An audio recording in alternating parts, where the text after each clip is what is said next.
for your miracle. Rise and be healed, children, rise and be healed. In the name of Jesus, rise and be healed. Rise and be healed, children, rise and be healed. In the name of Jesus, rise and be healed. The same Jesus who was is the same today. His power is real as it was yesterday. He does miracles if you can believe. In the name of Jesus, rise and be healed. Rise and be healed, children, rise and be healed. In the name of Jesus, rise and be healed. Rise and be healed, children, rise and be healed. In the name of Jesus, rise and be healed. Bind every spirit of fear, every lingering doubt. Tell them to pack on their bags. What a way to start. Right there. Rise and be healed.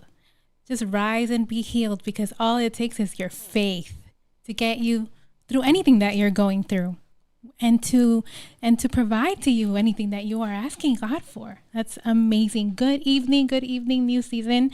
Good evening, New Season Gospel FM. Good evening, everyone there on Facebook. Good evening, newseasonfm.com. Everybody around the world listening and watching, good evening to you. Of course, you guys there on Facebook, I see most of you. Hi, Miss Mina. Reverend Crescent, good evening. Anna J, good to see you. Sister Millicent, Brother Philip, Brother Akil, I'm honored to see you on before rehearsal.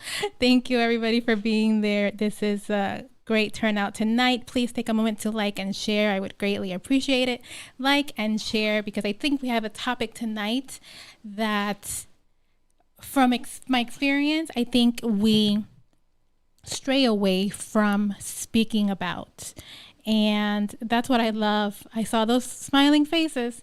That's what I love about this platform. And it's what I love about Yes with Yesse and the whole platform in general, that we get the opportunity to talk about the very things that are often pushed under the rug, if you will.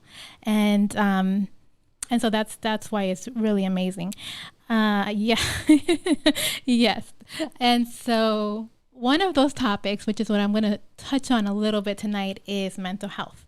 And so it is Mental Health Awareness Month. This month has a lot of things to, raise awareness about and celebrate, if you will. Mental health being one of them. Teacher appreciation. So thank you to all the teachers and mentors out there. Nurse Week as well, I was reading. So thank you to all the nurses for all that you do. And mental health. So what about mental health? Mental health has so many different aspects, and absolutely no one is exempt from mental health. And what's interesting, and I'm not laughing because it's funny. It's in no way, shape, or form is it funny. However, it's mind-boggling to me that, when doing research and reading, and the things that you read sometimes is like, really?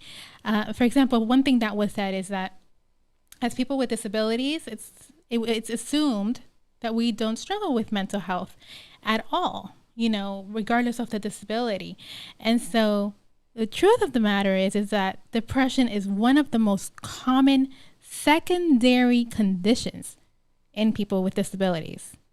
And what does that mean is basically that it goes undiagnosed, because the primary disability is what the focus is, right? So if the primary disability is physical, as in my case, then that's what they're going to focus on. And that's what they're going to focus on treating, not necessarily the secondary conditions or the secondary, whatever the case may be, such as could be mental health, right?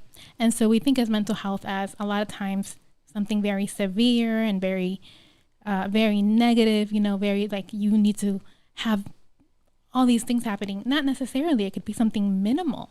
It could be something minimal as issues with your self-esteem, slight depression, maybe, whatever it is. It just doesn't have to be something severe. It could be something minimal. And so we confuse those minimal symptoms or those minimal characteristics that we go through, and we push them aside. We push them under the rug because we tend to focus on the bigger picture.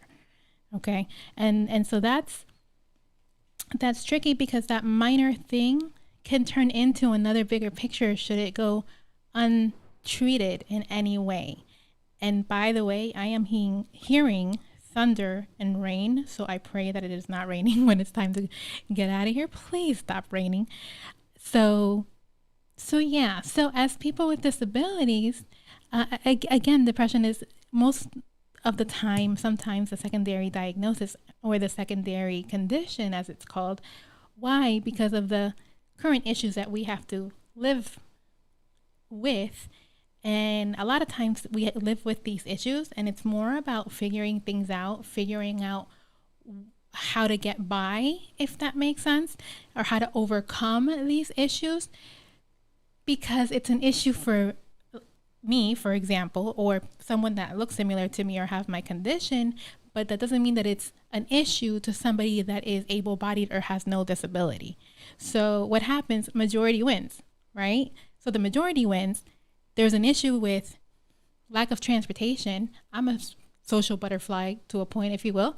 So if I didn't drive and I had no method of transportation and I'm stuck at home because I have nowhere to go and I have no friends, the depression is probably going to kick in, and I'm probably going to have more severe issues because of the lack of community and the lack of socialization due to the lack of transportation. Lack of transportation based on my disability, because, and it's just an example, in the event that I was not able to drive, or that I didn't have public transportation access, or that I didn't even have ADA accessible transportation, which does exist, but a lot of people don't know or don't know how to obtain it.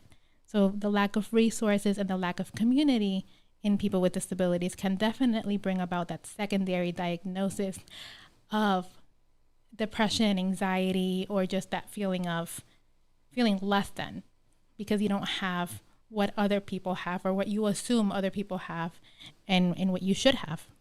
Make sense? So that's one of the things, and I'll touch on it. But so overall, I hear thunder. Overall, what are those challenges? Like I was mentioning, mobility. That is a mobility. That is an issue. The lack of accessibility. And the lack of accessibility doesn't necessarily mean only in the physical sense, in the structure sense of a building, or in the structural sense of a ramp, or the structural sense of a door and having a push button to be able to open and close that door on your own, if should you be in a wheelchair or use a walker or whatever the case. Sometimes it's there, but it doesn't work. So what good is it if it doesn't work, right? So that's what I'm referring to in regards to lack of accessibility, or not even knowing that something exists, not being informed of the information that is available to you, readily available to you, or being connected to somebody like myself or another professional in the field that can help you obtain these information, these resources, and these trainings, because a lot of times it does require training. We should never assume that somebody, whether they have a disability or not, is knowledgeable of these things or knows how to use a transportation, knows how to use a door accessible button, or knows how to wheel themselves through the door of a restroom. I mean, something as that common, or, something that you would think is common sense. How do you roll in a wheelchair through a bathroom door? Never assuming that person knows, because you never know. You never know the background of the situation. So mobility, accessibility, the lack thereof, each one, the negative attitudes that come along with it, the lack of understanding, and so therefore the social barriers that come to play. And then you have employment, or the lack of employment and the lack of access towards employment. That is a very big one. And so for anybody, again, all of these things, like we think, okay, it's only for people with disabilities because maybe I'm speaking about it, but it's across the board. So number 3 is the lack of employment. The lack of employment results in the lack of finances. The lack of finances, hardship, paying your bills, paying your rent, paying, going out for dinner, being social, as well in the community or being involved in the community in any way. Lack of employment causes all of that. And as people with disabilities, a lot of times if we lack employment, it's because we're lacking support in some way. We're lacking support from the government with employment agencies and employment specialists like myself. Lack of information and lack of access. If they don't know I'm here, if they don't know that's what I do, then they're not going to ask me for help. And then, okay, I have a Yesse, I have an employment specialist, I have a job, but how do I maintain that job? Who's teaching me this? Who's teaching me those resources to be successful on the job? But I don't want to lose my benefits, Yesse. How do I do that? So again, we go back to the lack of resources, the lack of information, and the lack of professional support as it pertains to making sure all people are connected to the resources and the people that can help them obtain, reobtain, maintain those resources appropriately. So we got the mobility, the access or lack of access, lack of accessibility, employment, which in turn, again, not having employment, as I know it's happened to me before, what happens, you start lacking other things. Lack of self-esteem. Your mind starts, I don't have opportunity, I can't do this, I'm not valued in society. All of these things come into play. Are they true? Not necessarily, but that's what you're self-conscious. That's where it takes you to that negative thought of, I can't, I won't, or they don't want me to. All of a sudden it becomes about the other person, not necessarily about your true thinking and your true ability or inabilities to accomplish that particular goal or task.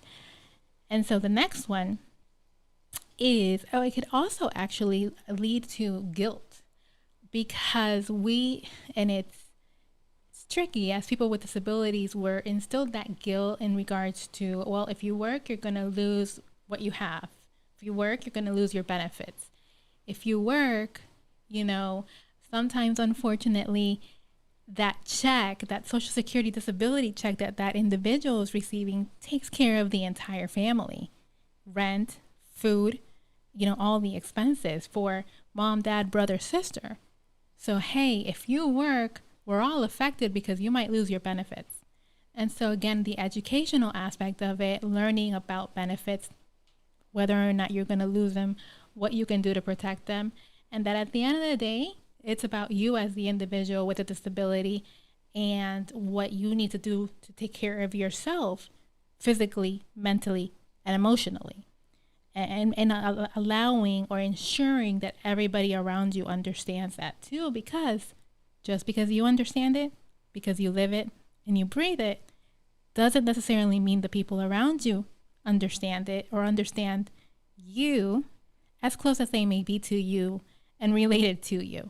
And that's a tough pill to swallow.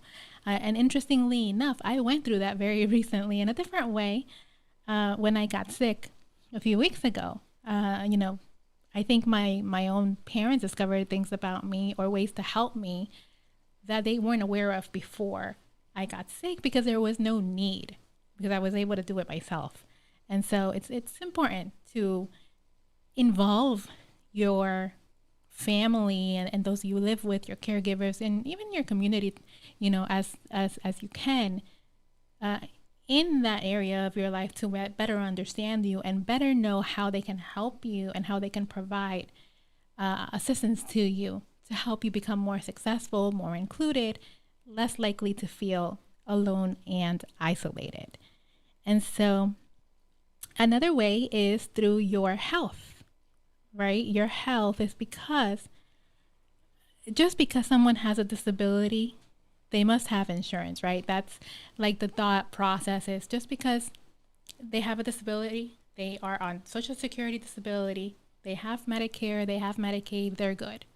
So that's not necessarily the case all the time. It's probably more likely that is not the case than it is the case, because a lot of times when you see someone with a disability or, physical and sometimes other disabilities, it came upon after birth, later on in life at some point. Being born with a disability like myself is very different than becoming disabled or becoming someone with a diagnosis of any kind later in life. It's totally different. They don't have insurance. They don't have Medicaid. They're more than likely not working because they're still in some kind of therapy. They just finished. They didn't have someone to connect them to the resources and the information. And so it becomes a cycle. You're back at home, you're not doing anything. Even those just graduating high school, that's a big part of my heart, is with those individuals that graduate or transition out of high school, middle school to high school, and then high school to post-secondary, because there's really not a lot of information out there or people providing this information and guidance and assistance. It's more than just a piece of paper or a phone number or some information. It's that process of accomplishing and obtaining that resource information and obtaining that goal. And so that's very important. That is very important as far as your health, and if you're coming up from the hospital or whatnot, you assume, okay, there's the hospital social workers. But as people with those newly diagnosed situations and disabilities, mental health, whatever it is, we have to know what to say, what to ask, what's important, what we qualify for. So it gets really overwhelming when you're in this new situation that you had no clue about. So you're learning that new process, you're learning this new lifestyle, because it does become a new lifestyle. And then you got to learn, okay, where is this information? Is what they're telling me, is it true? How do I apply? Where do I go? And you're doing all of this the best way you know how and the best way possible. And that can become overwhelming. So making sure that you pay attention and that you are resourceful to the people around you. I had a recent situation where there's a family with a young child, and same thing. They don't have the information that they need, but they're scared. They're scared to pursue whatever process for A and B reason. So it is a tricky situation. So that's where I come in as someone, as a provider, as an intermediate, as an advocate, like, hey, I understand. However, if you do ABC, this is what can happen. And being truthful about it as well. You always want to be truthful about how you feel, what you need, what you're looking for. And that helps you to, because I know it has helped me, that helps you to kind of process your emotions from feeling unable, depressed, lack of information, and all of that, to, okay, now I have a person that I can speak to. Now I have information. Now I have resources. And ultimately, now I feel empowered to overcome everything that comes my way. I know that that's how I felt. And I was born with my disability. And I'll never forget, in 2011, I always say that that's kind of when my life began, because I became empowered with the tools that I needed to overcome. And I can't tell you how many years I spent never isolated or anything like that, because that's never been my lifestyle. That's never been my mindset. But you do feel a sense of you just don't care, a careless attitude, because you feel like nobody understands and nobody cares. But you're not going to find out unless you reach out to people, right? Like I always say, it's about community. So health, guys, healthcare, it's very important to be resourceful and know what's out there for you. And for the rest of us, remembering that some disabilities are invisible. And so I want to say a lot of times those with those invisible disabilities are the ones that go underserved even more and pushed under the rug, because they look normal, if you will. And so those invisible disabilities can come in forms of speaking impairments, hearing, reading, comprehension, thinking. I can't read to myself. If I read a book to myself, I'm thinking about something else. I'm in la la land. Paying attention or remembering as well. Sometimes we don't remember whether it's short-term or long-term memory. So all of those invisible disabilities is, okay, what do we do? And it just has the same effect across the board. Now imagine living with more than one disability. So as we were saying, multiple disabilities at a time, plus dealing with societal barriers, social barriers as well, and all these things going on. So we're bound to kind of feel some kind of way. Again, we're bound to feel some kind of way unless we have the support, unless we surround yourselves by people, by community, by people that, and I think it's very important. A lot of times we don't think about it. We don't think to associate ourselves with people that are going through the same or similar things that we go through. And that's really in life in general, regardless of what that situation might be.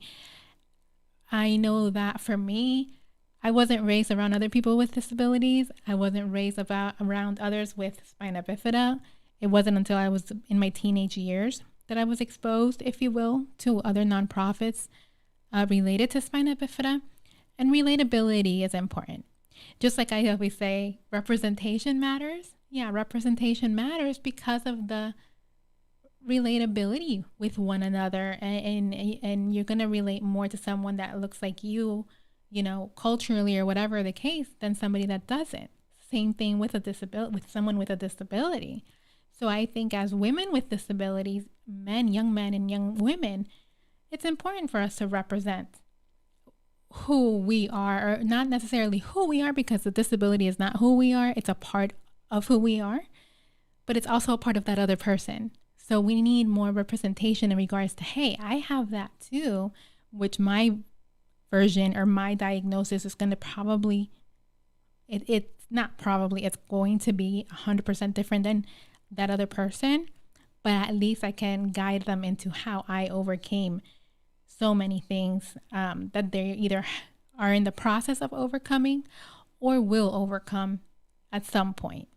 And so that's very important, to share the knowledge, share what we go through, and share our experiences with those that haven't experienced it. And I think that in itself would minimize, not necessarily limit, but it would minimize the mental health, the depression, and the anxiety and all of that, because now they have the tools. Now they're empowered. Now they have somebody that they can call and that they can talk to and that they can relate to. And it's not to say that they're not going to, go through their own situations and feel some type of way, but now they have that support. And that is very, very, very important. So it's important, guys. And, again, some people see it as a weakness, and I'm Miss Everyone can do something. Everyone across the board matters. And so we have to, as a society, I think it's time for us to come together in that way and make people feel safe, or allow people to feel safe in an environment to share who they are and what they have and what is a part of them, and how to help one another overcome whatever it is that we have to overcome. And so in saying all of that, and I'm going to just take a minute to go over a few tips, if you will, a few things that work, guys. It's all about the resources and what's out there, right? And what you can do yourself to help you feel more comfortable in your skin, for a lack of a better term, regardless of your disability. And again, not even related to disability at all. It doesn't have to be. I relate it that way because it just makes sense to me in what I've lived, and it's important. So some of the things that we can do to overcome those feelings of feeling inferior, rather, of feeling less than, of the anxiety, of the depressions. Don't be fearful to talk to somebody. Be open. Try to be open. Learn as much as you can about your diagnosis. I think that's very, very important. Talk to somebody. It's okay to talk to somebody. It's okay to talk to a counselor. It's okay to talk to a pastor, a friend, someone that you're comfortable speaking to. That's half the battle, is being able to open up and talk to somebody about it. Also, remember that words matter, and that doesn't necessarily go to the person with the diagnosis, but everybody else around. If you know someone, because you know that you know when you know. If you know someone's going through something, words matter. What you say matters. The same way what you don't say also matters. So we definitely must be mindful of that in all of our environments, that what we say or don't say, for that matter, definitely matters. Start a conversation with someone. It is that simple to start a conversation with someone. Let them know that you're there. And that's literally all it takes to save a life. One word, one statement, one person to let them know that you care is literally all it takes to save a life. Just a moment. Prioritize your own mental health. If you're not okay, reach out for help. And that is easier said than done. But just by prioritizing yourself and your own mental health and your physical health, you'll know when you're okay. You'll know when you're not okay. Prioritize yourself. I know what it is to not prioritize yourself and put everybody else before myself. And that's not good, because you can't give from an empty cup. And that's the best way that I could relate to it, is I couldn't give to my students and my clients from an empty cup. Donate and volunteer to something that matters to you. Share information and let someone know that they are not alone. Share your story. By sharing your story, you give others the courage to do the same thing. By sharing your story, you give others the courage to live their story and be around for a long time to tell their story. So I hope this helps someone this evening. And we all know someone that's struggling, guys. So reach out, be a pal, be a friend, and be someone's ear to listen, and an inspiring word, letting them know that giving up is never an option, because it's not. So we have reached our time. It is that time. I will join you guys again, God willing, next week for another episode of Yes with Yesse, Thursday at 6:30. Happy Mother's Day to all the moms out there, and mine that I have here with me for the weekend. Happy Mother's Day. Thank y'all for everything that you do. And we send our love to all of you out there listening this evening and around the world. And we will see you guys on Sunday for our service and our special Mother's Day service, and so many amazing things going on. And see you guys tomorrow morning on our Fun Fridays with Pastor Steve and Minister Brown. And I will see you guys next week. God bless you, and see you soon. Happen. But if you allow those thoughts to dwell in your mind, it will succeed at robbing you of your peace, robbing you of your joy, robbing you of your life, just because you thought yourself into a nervous breakdown. You thought yourself into depression. You thought yourself into defeatism. The mind is the battleground. The fight is in your mind. So I want to challenge you to waste no more effort wrestling with other people. Oh, I lost you. I lost you. You were doing real good. I lost you. Your destiny, your future is not predicated on the decision of someone else. You've wasted too much of your life trying to change other people's mind about you. It doesn't matter what they think about you. God is not going to bless you by their opinion. God is going to bless you by how you see yourself. Touch somebody and say, I believe I'm coming out.